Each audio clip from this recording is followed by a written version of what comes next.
A new NASA administrator has already been called out and recognized warmly by this crowd, but let me add my congratulations to Jim Bridenstine as the new administrator of NASA. We are grateful to have you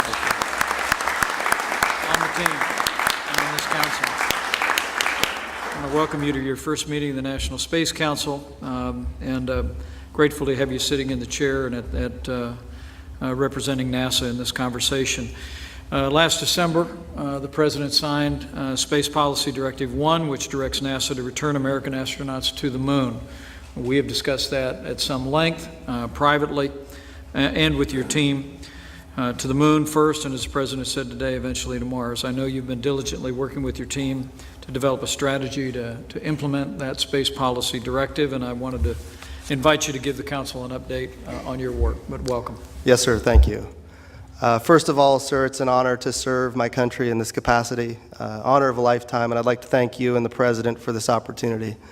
I would also like to thank your Executive Secretary here on the Space Council, Scott Pace, who, when all the lights are off, I hear some...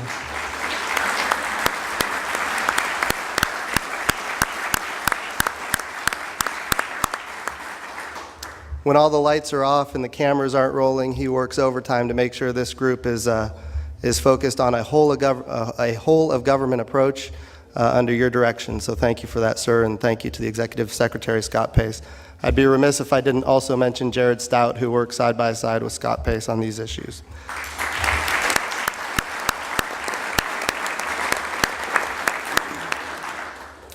So we are underway executing the President's Space Policy Directive 1, which is our effort to return to the moon. And interestingly, we heard the President give his speech. He talked about it being sustainable. I wrote a few notes down of some things he said. He said that we've had a number of opportunities to go back to the moon since 1972. He didn't mention them specifically, but the Space Exploration Initiative, the Vision for Space Exploration, and each of these efforts got, in essence, undermined. The words he used were by bureaucracy and politics. And so our objective now, following the direction of the President, is to get back to the surface of the moon and back to orbit around the moon in a sustainable way. And he said, if I remember right, he said, we want more than just flags and footprints this time. He also said, rich guys love rockets, and I've heard him say that before. That's an important thing to recognize, because the architecture that we're building now is entirely different than any architecture we've ever built before in an effort to get to the moon. And the reason is we have more capabilities now than we've ever had as a nation, largely because of the efforts of many people in this room. The idea that we have reusable rockets to bring down the cost of launch and give us more access at a lesser cost than ever before, the miniaturization of electronics, these capabilities enable us to do more, in fact, with less, although thanks to you and the President, we're doing more with more, which is a good thing for the NASA budget, and we're grateful for that. So the opportunities before us are immense, and initially when we go back to the moon, there's a number of things that we need to do. We need low Earth orbit to be driven by commercial enterprise, and that's underway right now. Under the President's budget request, the International Space Station will no longer receive direct support in the year 2025.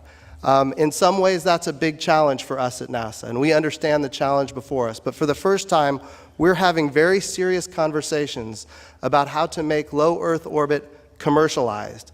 We don't want any gaps in human activity in low Earth orbit, and that means commercialization is the key. Then we can take our resources at NASA and go further. In other words, to the surface of the moon and then on to Mars. The first program that we have getting to the moon is called CLPS, the Commercial Lunar Payload Services. What we call it at NASA, what we talk about is taking shots on goal. Commercial Lunar Payload Services. These are not expensive missions, and they're not carrying heavy payloads. But we're going to give commercial companies an opportunity to land on the surface of the moon, and we would be a customer of that. They would have other customers as well, but we would be one of many customers in a very competitive market with as many as 6 or even more providers for our access to the surface of the moon. The reason this is important is because all of these capabilities in a competitive environment result in in effect, not just competition on price, but competition on innovation. So we can do more than we've probably ever done before. It's also important to note, Mr. Vice President, that when we go this direction, we are taking shots on goal. Not every shot gets made.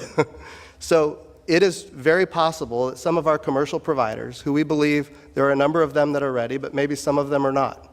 So there is a risk that some of them won't be successful. But what we learn through this commercial lunar payload services program will be critical for the next step, which is heavier landers, not just capable of delivering instruments, but capable of delivering prospectors, things that can dig. We know from NASA's achievements back in 2008 and 2009, we know that there are potentially hundreds of billions of tons of water ice on the moon. From 1972 until then, in 2009, we didn't know that there was water ice on the surface. We now know that. So that represents an opportunity for us to learn more about the moon than we've ever learned before, because we're going to go to the surface and we're going to prospect. That means we need heavier landers that can carry things that can prospect the surface of the moon. And then beyond that, we need heavier landers that can take humans to the surface of the moon. So this is an iterative process where we're building capability that we really haven't had, sir, since 1972. While we're doing this, we're also going to put in orbit around the moon what we call Gateway. This is our opportunity to have more access to more parts of the moon than ever before. When you land on the surface of the moon, you're in one spot on the surface of the moon. But what we want is we want access to the entire moon. We also want to make sure that everything we develop is reusable. This ultimately gives us more access to our international partners. It puts us in a leadership position where the standards and interfaces are established by the United States of America, and then the landers that go from the Gateway to the moon, the tugs that go from low Earth orbit to the Gateway, it's all reusable. And it becomes a critical piece of infrastructure that we can then capitalize on with our commercial partners and our international partners. Again, the goal here, following the President's Space Policy Directive 1, the goal is sustainability. We do not want this to be Lucy and the football again. When we go to the moon, we're going, and as the President said in his speech, this time we're going to stay. And the Gateway gives us that great opportunity. It's also important to note that as NASA develops these capabilities, each one of these capabilities feeds forward. The reason we go to the moon is because we want to land Americans on the surface of Mars. And the technologies, the capabilities, the in-situ resource utilization that we develop for the moon will ultimately get us to Mars. It's also why the Gateway is so important. Having an orbital outpost around the moon gives us more access to more parts of the solar system than ever before.